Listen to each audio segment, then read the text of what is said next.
poor thinking habits keeps most people poor. Not poor working habits. Most people work hard, but they don't think hard.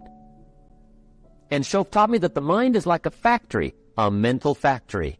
And whatever you think about all day long pours ingredients into this mental factory. And that's what builds the economic, social, financial fabric of your life. He quoted me a Bible phrase that says, "As you think, so you become."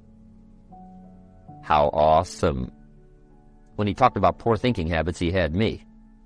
I used to start the day reading the morning newspaper. You can believe that or not.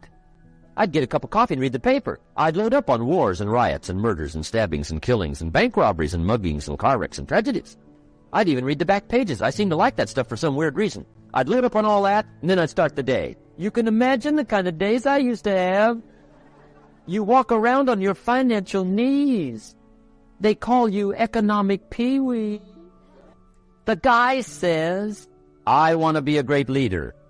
Wonderful. The first thing we do is follow him to his house.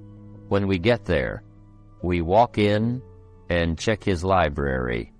Number one. Somebody says, "Why check his library?" The reason is because what a man reads pours massive ingredients into his mental factory, and the fabric of his life is built from those ingredients. You would not believe what some people have got in their house to read. You would not believe. One of the best dressed up words I know for a lot of it is trash. Can you imagine dumping a barrel of trash into this mental factory every day and coming out with a rich, dynamic, positive life? It can be done. You might as well try making a cake with cement. The kids back in Danbury, Connecticut, high school, they're asking me questions one day. I'm talking to the kids. Kids got good questions these days. One of them said to me, "Mr. Rohn, how do you build the good life?" I said, "It's simple. It's not easy, but it's simple. Here's how you build anything. Select the right ingredients, keep out the wrong ingredients, and it starts with thought. Everything starts with thought. So you must be wise and careful what you think about, because that starts everything. You got to be wise and careful." I asked the kids, what would happen if somebody dropped sugar in my coffee? They said, "You'd be okay." I said, "What if somebody dropped strychnine in my coffee?" They said, "You'd be dead." I said, "Correct. Lesson 1. Life is both sugar and strychnine. You gotta be careful." I said, "What if my worst enemy drops in the sugar?" They said, "Will you be okay?" I said, "What if my best friend, even by accident, drops in the strychnine?" They said, "You'd be dead." I said, "Correct. Lesson 2. Watch your coffee. You gotta be careful. See, it doesn't matter who hands you the bad stuff. It doesn't matter where you get the bad stuff. It'll still do its damage on your bank account, wherever you get it." Mr. Shoaff gave me one of the greatest phrases when I first met him, when he said, "Jim, every day stand guard at the door of your mind." How important.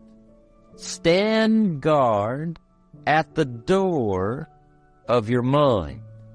And you decide what goes into your mental factory. Don't let anybody just dump anything they want to in your mental factory, because you've got to live with the results. Become a good reader. All of the successful people I know and work with around the world, they're all good readers. Curiosity drives them to read. They got to know. They just read. Become a good reader. Now, that's my opinion. Listen to the other lecturers and listen to me and make up your own mind. Don't be a follower. Be a student. Okay? I say, really, for life change, you got to read. One way to learn is from your own experiences, but another way to learn is from other people's experiences. See, one book might save you 5 years if you read it. Did you know there's books on how to be stronger, more decisive, be a speaker, be a leader, have a better effect on other people, develop your personality? Did you know there's books on that? And people don't read them? How would you explain that? and they can read. Did you know that hundreds of successful people have written their stories in books and they wrote down how they did it, and people don't read it? How would you explain that? If the guy's busy, you get tied up. The guy says, yeah, you work where I work, but the time you struggle home, it's late. You got to eat a bite of supper, watch a little TV, get to bed. You can't sit up half the night reading. And the guy's behind on his car payment. Good worker, hard worker, sincere. But you got to be better than sincere and work hard. Otherwise, at the end of your life, you'll wind up cold, stony broke. You got to be better than a good worker. You got to be a good reader.